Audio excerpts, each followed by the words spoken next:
La masturbation a des effets très dangereux qui réduisent la qualité de vie que Dieu veut pour vous. La masturbation est très difficile à arrêter, surtout quand on y est accro. Et pour ceux d'entre vous qui luttent contre la masturbation, vous devez procéder comme suit. Premièrement, accepter que c'est un péché. C'est la première étape à franchir. Vous devez accepter cette masturbation comme un péché. Si vous ne le faites pas, vous ne verrez pas la nécessité d'arrêter.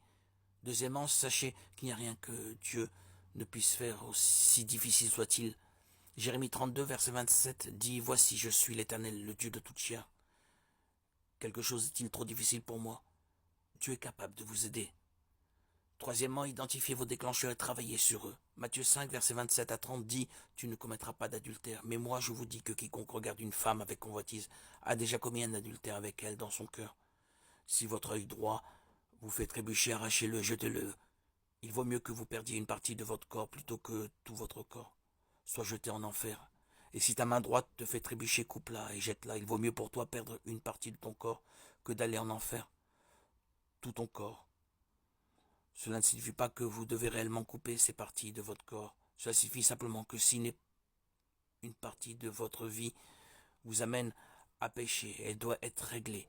Si vous êtes poussé à la maîtrise en étant seul, évitez-le. Si votre élément déclencheur est sexuel par un film ou une musique, évitez-le. Ne soyez pas si dur avec vous-même. Vous devez réaliser que tout est un processus. Vous n'êtes pas obligé d'être dur avec vous-même. Même si les autres le sont,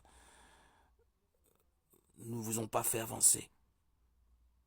Petit à petit, étape par étape. Célébrez chaque victoire que vous obtenez. Ne laissez pas les autres dénigrer vos progrès. Même si vous faites une erreur, n'abandonnez pas quoi qu'il en soit. Continuez d'essayer d'arrêter. Peu importe jusqu'où vous êtes allé, vous n'êtes jamais trop loin pour vous arrêter. 2 Chroniques 20, verset 7 dit « Quant à vous, soyez forts et n'abandonnez pas, car votre travail sera récompensé. » L'étude de la parole de Dieu vous aide à renouveler votre esprit. Renouveler votre esprit signifie changer votre état d'esprit. Lorsque votre état d'esprit est positif, vous ferez des choses positives. La parole de Dieu vous aidera à commencer à penser aux choses qui sont divines.